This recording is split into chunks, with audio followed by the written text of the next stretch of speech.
വിഷ്ണു, ഇന്നത്തെ ഒരു വാർത്ത, പ്രധാനപ്പെട്ട വാർത്ത, ഗുജറാത്ത് അടക്കമുള്ള സംസ്ഥാനങ്ങളിൽ നൽകിയിട്ടുള്ള നിയമനങ്ങളുടെ ഒരു കണക്ക്, ഒരു ഞെട്ടിക്കുന്ന കണക്കാണ് പുറത്തേക്ക് വന്നിരിക്കുന്നത്. അതൊന്ന് പറയാമോ?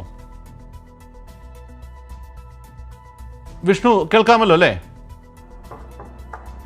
ബിബീഷു, വളരെ പ്രധാനപ്പെട്ട ഒരു വാർത്ത തന്നെയായിരുന്നു ഇന്ന് പുറത്തു വന്നത്. അത് കഴിഞ്ഞ ദിവസമാണ് ഗുജറാത്തിൽ ഇത്തരത്തിൽ നിയമസഭയിൽ വെച്ചാണ് കോൺഗ്രസിൻ്റെ MLA മാർ ഇത്തരമൊരു ചോദ്യം ചോദിക്കുന്നത്. ഈ തൊഴിൽ രഹിതരുമായി ബന്ധപ്പെട്ട ചോദ്യമാണ് ചോദിച്ചത്. അതിന് നൽകിയ മറുപടിയിലാണ് കൃത്യമായി തന്നെ കണക്കുകൾ ചൂണ്ടിക്കാട്ടുന്നത്. അതായത് ഗുജറാത്തിൽ കഴിഞ്ഞ 2 വർഷത്തിനിടെ സർക്കാർ ജോലി ലഭിച്ചത് 32 പേർക്ക് മാത്രമാണ് എന്നതാണ് ഇപ്പോൾ പുറത്തു വന്നിരിക്കുന്ന കണക്കുകൾ. അത് കഴിഞ്ഞ 2 വർഷത്തിനിടെ 29 ജില്ലകളിൽ നിന്നായിട്ട് ജോലിക്ക് രജിസ്റ്റർ ചെയ്തത് 2,38,978 വിദ്യാസമ്പന്നരായിട്ടുള്ള യുവാക്കളായിരുന്നു കഴിഞ്ഞ 2 വർഷത്തിനിടയിൽ ജോലിക്ക് വേണ്ടി രജിസ്റ്റർ ചെയ്തത്.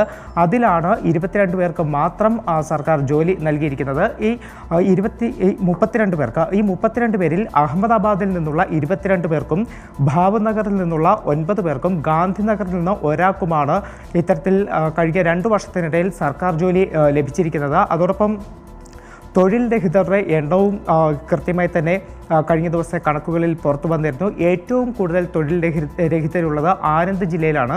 21,633 പേരാണ് ആനന്ദ് ജില്ലയിൽ തൊഴിൽ രഹിതരായിട്ടുള്ള ഇത്തരത്തിൽ വിദ്യാസമ്പന്നരായിട്ടുള്ളവർ. ഇവരൊക്കെ ഒന്ന് ഇടപെട്ടുകൊള്ളട്ടെ.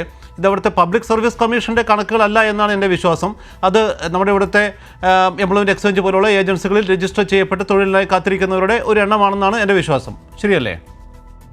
വിഷയം തീർച്ചയായിട്ടും അത്തരത്തിൽ തന്നെയാണ്. അവിടുത്തെ ഈ ഇത്തരത്തിൽ എംപ്ലോയ്മെൻറ്റ് എക്സ്ചേഞ്ച് പോലെയുള്ള ആ സംവിധാനത്തിൽ ജോലിക്ക് വേണ്ടി അപേക്ഷിച്ച് കാത്തിരിക്കുന്നവരുടെ എണ്ണമാണ് ഇപ്പോൾ പുറത്തു വന്നിരിക്കുന്നത്. അതാണ് 2,38,978 വിദ്യാസമ്പന്നരാണ് അത്തരത്തിൽ എംപ്ലോയ്മെൻറ്റ് എക്സ്ചേഞ്ച് പോലുള്ള സംവിധാനത്തിൽ, സർക്കാർ സംവിധാനത്തിൽ രജിസ്റ്റർ ചെയ്ത് ജോലിക്ക് കാത്തിരിക്കുന്നത്. പക്ഷേ അവർക്ക് പോലും ജോലി നൽകാൻ കഴിയാത്ത ഒരു സാഹചര്യം തന്നെയാണ് ഇവിടെ ഗുജറാത്തിൽ റിപ്പോർട്ട് ചെയ്തിരിക്കുന്നത്. അതിൻ്റെ കണക്കുകളാണ് പുറത്തു വന്നിരിക്കുന്നത്. അത്തരത്തിലാണ് ഈ ഒരു ജില്ല തിരിച്ചുള്ള കണക്കും പുറത്തു വരുന്നത്. അതിൽ ഏറ്റവും കൂടുതൽ നന്ദി ശ്രീ വിഷ്ണു തലവൂർ. വളരെ പ്രധാനപ്പെട്ട ചില വിവരങ്ങൾ തന്നെയാണ് വിഷ്ണു പങ്കുവച്ചത്.